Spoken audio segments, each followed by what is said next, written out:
গত রাত্রিতে একটা ঘটনা বলতে চেয়েছিলাম, যেহেতু আগামী কালকে আমি থাকব না। এক বাড়িতে নেককার শাশুড়ি ছিল, কিন্তু দাজ্জাল বৌমা ছিল। নেককার শাশুড়ি কিন্তু বৌমা খুব খারাপ। ঘটনাটা শুনবেন। শাশুড়ির চরিত্র এত সুন্দর, ওই শাশুড়ি প্রতিটা মুহূর্তে আল্লাহ পাকের ইবাদত করছেন, আল্লাহ পাককেও স্মরণ করছেন, আল্লাহ পাকের উপাসনা করছেন। সময় পেলে কোরআন তেলাওয়াত করছেন। শখ করে বেটার বিয়ে দিল, বয়স হয়েছে, দিয়ে বেটার বউ আসবে, বেটার বউ আমাদের যত্ন নেবে, দিয়ে আদর স্নেহে মায়া মমতা দিয়ে ভরে দেবে। ও শুধু বৌমা নয়, ও আমার বেটির মতো থাকবে বাড়িতে। প্রতিটা শাশুড় শ্বশুরের এটাই হচ্ছে মনের বাসনা। বেটাকে বিয়ে দিল,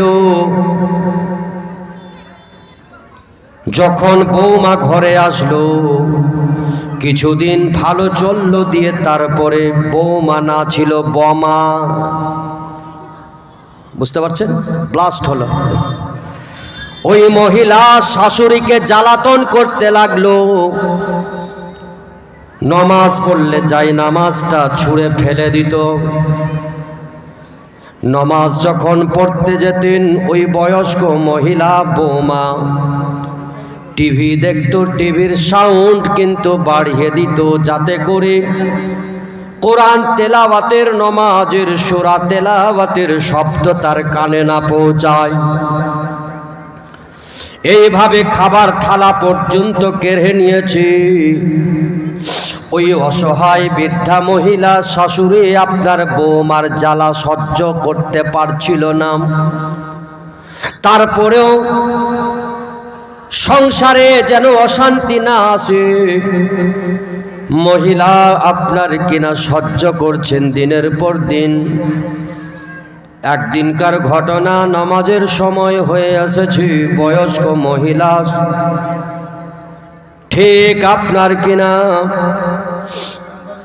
এইভাবে করে বৌমাকে ডেকে ডেকে বলছে, বেটি রে, শরীর খারাপ করছে রে মা, আমি কল চাপতে পারবো না রে মা, একটু কল থেকে জল নিয়ে এসে দাও, জল দ্বারাতে উযু করে আল্লাহ পাকের ইবাদত করব। ওই দাজ্জাল মার্কা বৌমা নিকৃষ্ট চরিত্রের মহিলা শাশুড়ির কথা শুনলো বটে, মনে হারামিপনা ছিল, মনে হিংসা ছিল। শাশুড়ির কাছ থেকে লটাটা নিয়ে যখন জল ভরতে গেছে, জল ভরেছে আব্বাজিরায় আমার, কিন্তু ওই লটাতে প্রস্রাব করে দিয়ে শাশুড়ির হাতে লটাটা তুলে দিয়েছে। বয়স্ক লোক বুঝতে পারেনি যে এতে প্রস্রাব মিশলানো আছে, মিশ্রিত আছে। ওই আল্লাহ পাকের বান্দে উজু জল যখনই বৌমা এনে দিয়েছে ভালো মনে করে, ওই জল দ্বারাতে উজু করে আল্লাহ পাকের ধ্যানে মুগ্ধ হয়ে গেছে। জলে আসলে প্রস্রাব ছিল। এইভাবে বয়স্কা মহিলা, আল্লাহওয়ালা মহিলা যখন মারা গেল,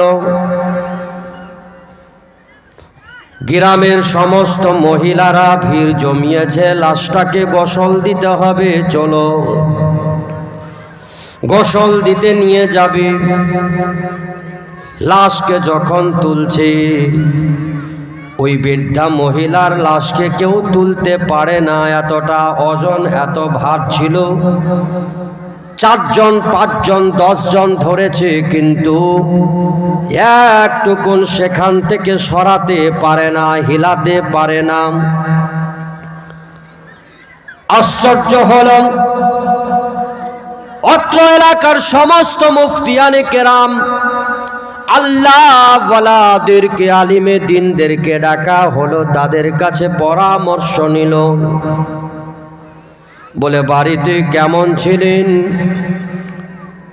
ইনার আদর্শ কেমন ছিল, বাড়ির পরিবারের আদর্শ কেমন ছিল, সবার সাথে সম্পর্ক কেমন। সবাই বলছে মহিলা ভালো ছিল, কিন্তু ওর বৌমা সব থেকে জ্বালিয়েছে। এই বৃদ্ধা মহিলার সাথে খারাপ আচরণ করেছে। ওই সময়তে একজন মুফতি বলছেন, সবাই তো তোমরা এখানে লাশটাকে উঠার চেষ্টা করেছো, দিয়ে আচ্ছা বলো একবারও কি ওর বৌমা লাশটাকে হাত দিয়েছে, ওঠার চেষ্টা করেছে? বলে না। বলে ডাকো।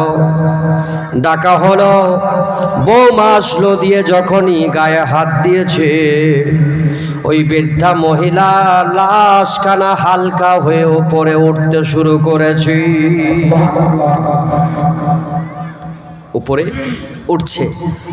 এখন ওই লাশটাকে আবার নিয়ে আসলো গোসলখানায়। গোসল কমপ্লিট, কাফন পরাবে, নিয়ে যেতে হবে। নিয়ে যেতে পারে না। বৌমা ধরছে, আরামে যাচ্ছে। বৌমাকে সাথে নিয়ে যখন বৃদ্ধা মহিলাকে কাফন পরানো হলো, আব্বাজিরা আমার, কাফন পরার পরে যখন খাটগুলো, ওই খাট যখন পুরুষেরা তুলবে ঘাড়ে করে কবরস্থানে নিয়ে যাবে, নিয়ে যেতে পারে না। ওই খাট যখন নিয়ে যেতে পারে না, এমন সময়তে ওই দাজ্জাল বৌমাকে সাথে নিয়েছে, দিয়ে বলছে হাতটা দাও। খাটে হাত দিল, দেবার পরে খাটটা উঠলো, নিয়ে আরামের সঙ্গে কবরস্থান পর্যন্ত পৌঁছালো। কবরে যখন গেল, কবরে নামাবে, কিন্তু নামাতে পারে না। ওই মহিলাকে তখন বলছে কবরে নামো, তোমার শাশুড়িকে তুমি কবরে নামাবে। ভেবেছিল কবরে নামিয়ে দেব, ছুটকারা হবে, ছাড়া পেয়ে নেব, কবরে নামিয়ে আমি উঠে এখান থেকে চলে যাব। কিন্তু আল্লাহ পাক অন্য কিছু দেখাতে চাইছেন, সারা বিশ্ববাসীকে শিক্ষা দিতে চাইছেন। ওই মহিলা যখন কবরে নামলেন, নামার পরে আব্বাজিরা আমার, শাশুড়ির কবর, লাশখানা কবরে যখন নামানো হলো, কবর থেকে মহিলা উঠবে, এমন সময় মহিলা নিচে ধসতে শুরু করেছে, পাগুলো নিচনে ধসছে।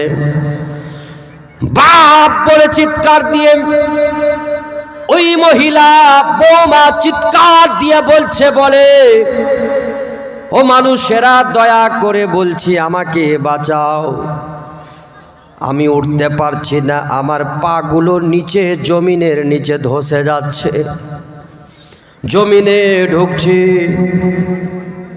যখন পাবলিক, সাধারণ মানুষেরা ওই মেয়েটার হাত ধরে টানছে, জোরপূর্বক টানার পরে একটু বেরিয়ে আসলো, দেখছে পায়ে বেরি শিকল লাগানো আছে দুটো পায়ে। আর ওই শিকলটা কত বড় ছিল কোনো আলিমও বলতে পারে না। ওই শিকল কোত্থেকে আসলো, ওই শিকল কোত্থেকে আসলো, কে লাগালো কেউ বলতে পারে না। ওই মহিলা চিৎকার দিয়ে হাউমাউ করে কাঁদতেছে, বলে ও আল্লাহওয়ালা রে, তোমরা বাঁচাও, আজকে যদি তোমরা না এখান থেকে বাঁচিয়ে নিয়ে যাও আমি শেষ। কিন্তু আল্লাহ পাকের আযাব ছিল, শাশুড়িকে সাতানোর কারণে, তাকে কষ্ট দেওয়ার কারণে আমার আল্লাহ পাক রব্বুল আলামিন ওই আপনার জালিম মহিলাকে জমিনের নিচে ধসিয়ে নিচ্ছিল। ভেবেছিল যে বাঁচিয়ে নেবে, কিন্তু বাঁচার উপায় ছিল না। জোরপূর্বক যখন টানতে লাগলো, এমন সমতে আপনার কি নাম, ওই সমতে একটা কথা শুনে রাখুন দিয়ে, মহিলা কবরে যখন ধসতে লেগেছে, বাঁচার চেষ্টা করার পরেও সফলতা যখন পায়নি, অলমাই কেরামগণ লক্ষ্য করলেন দিয়ে এটা আল্লাহ পাকের আযাব। আল্লাহ পাকের আযাব এই মুহূর্তে যদি তার সঙ্গ আমরা দিয়ে দেয়, আমরাও ধ্বংসে নিপীড়িত হব, আমরাও ধ্বংস হয়ে যাব। যার জন্য বলে এই মহিলাকে কোনো রকমে বাঁচানো যাবে না, একের হালতে ছেড়ে দাও।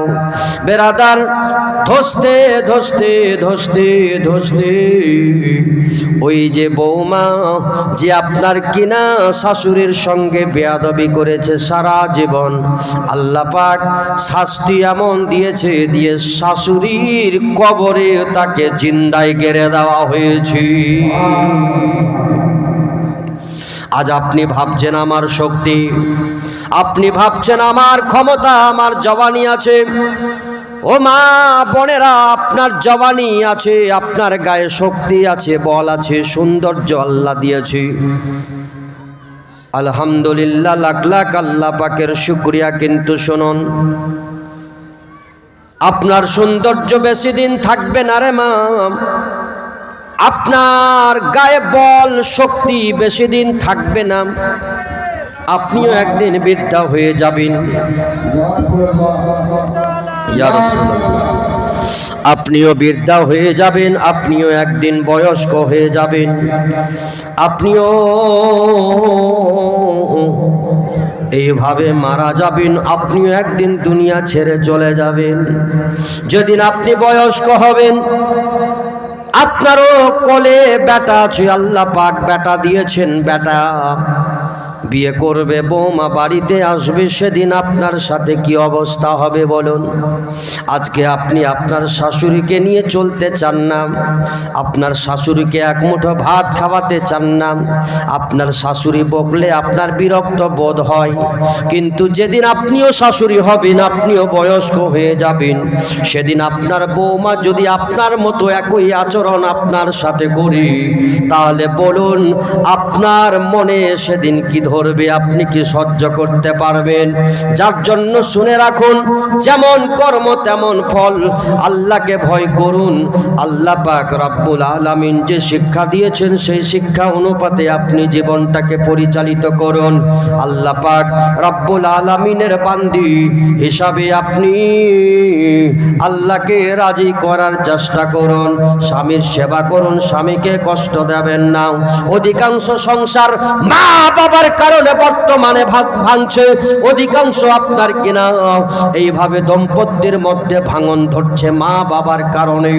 আজকে যদি কোনো মহিলা বাবার বাড়িতে ফোন করে স্বামীর ঘরের কষ্টের কথাগুলো বলে, যদি আপনার কিনা শাশুড়ের ওই দুইটা গালির কথা যদি বাবার কানে পৌঁছায়, যদি শ্বশুর কোনো একটা কথা বলেছে সেই কথাটা যদি বাবার কর্ণে পৌঁছায়, মায়ের কানে পৌঁছায়, মা বাবা তাকে না বুঝিয়ে উল্টা বলছে দিয়ে, বেটিরে তুমি শ্বশুর বাড়িতে থাকিও না, শাশুড়ির ঘরে থাকতে হবে না, স্বামীর ঘর করতে হবে না। 18 বছর ধরে যখন তোমাকে আমি লালন পালন করেছি, যখন তোমাকে মানুষের মতো মানুষ করতে পেরেছি, সুশিক্ষায় শিক্ষিত করতে পেরেছি, বাকি জীবনটাও তোমার কাটিয়ে দিতে পারবো এই ক্ষমতা আছে। কিন্তু মা ফাতিমার জীবনী শুনতে এসেছেন, হযরতে আলী মা ফাতিমার মধ্যে একটু নোকঝোঁক হয়েছে। হযরতে সাইয়্যেদা খাতুনে জান্নাত গিয়েছিলেন নবীর কাছে, গিয়ে বলছেন, আব্বাজি আমার স্বামীর সাথে এইভাবে আমার একটু কি বলছে দিয়ে কথোপকথন হবার মাধ্যমে যেন নোকঝোঁক হয়ে গেছে গো নবী। আমার নবী বলছেন, বিবি ফাতিমা, ও বেটি ফাতিমা রে, যাও দিয়ে তোমার আমি সাহারা দিতে পারবো না, তুমি তোমার স্বামীর ঘরে ফিরে যাও। বলে, মারে তুমি জানো না এমন তোমার নসিবে স্বামী জুটেছে যেই ছেলেটার সঙ্গে তোমার বিয়ে হয়েছে রে বেটি ফাতেমা। ওকে শুধু আমি নয়, আমি এবং আমার আল্লাহ পছন্দ করেছি। আমার প্যারা, আমার আল্লাহ পাকের প্যারা হযরত আলী আর প্যারা জিনিসের সঙ্গে তোমার বিয়ে। বলে, আলী খুব অত্যন্ত ভালো চরিত্রের, ভালো আদর্শের ছেলে, যাও দিয়েও স্বামী, ও হচ্ছে গিয়ে তোমার হাকিম, ও হচ্ছে গিয়ে তোমার জজ। জজ যা হুকুম করবে তোমাকে পালন করতে হবে, এটাই বাস্তবতা। আর রিজালু কাওয়ামুনা আলান নিসা, আল্লাহ বলছেন আমি পুরুষ মানুষকে জজ বানিয়েছি, হাকিম বানিয়েছি মহিলার জন্য। মহিলা হচ্ছে খাদিমাম আর পুরুষ হচ্ছে বাড়ির হাকিম। যেই বাড়িতে মহিলা হাকিম হতে চাই, জজ হতে চাই, যেই বাড়িতে মহিলারা মালিকানা করতে চাই, ওই বাড়ি বেশি দিন টিকবে না, ধ্বংস হবে। নাই, ধ্বংস হবে। কারণ এদের অর্ধবুদ্ধি, পুরুষ মানুষের ফুল বুদ্ধি। এরা যেটা বুঝবে উল্টা বুঝবে, কিন্তু পুরুষ যাহা করবে হিকমত দিয়ে করবে। যার জন্য আব্বাজিরা আমার বক্তা চলে এসেছেন, বক্তব্যকে দীর্ঘায়ু করতে চাই না। আমাকে আপনারা প্রায় শুনছেন, কারণ আমি তো আপনাদের গ্রামে থাকি, আমি ইমাম হিসাবে আপনাদের গ্রামে আছি। আগামীকালকে দেখা হবে না, যার জন্য ভেবেছিলাম দু চারটি কথা আজকে বলবো। বক্তা এসেছেন, জীবন কাহিনী শুনবেন ফাতিমার। ও আব্বাজিরা আমার, একটা কথা শুনে রাখুন, আল্লাহকে ভয় করুন। যাদের অন্তরে আল্লাহ পাকের ভয় থাকবে, তারা কখনো বেপরদার সাথে চলতে পারে না। আজকের পর থেকে এখানে তোবা পড়ে নিন যে আমরা যথারীতি চেষ্টা করব পর্দা করা। করবেন তো নাকি? আর একটা কথা, আল্লাহর যদি ভয় থাকে, আখেরাতের ভয় থাকে, কবরের ভয় থাকে, শ্বশুর শাশুড়িকে জ্বালাতন করবেন না।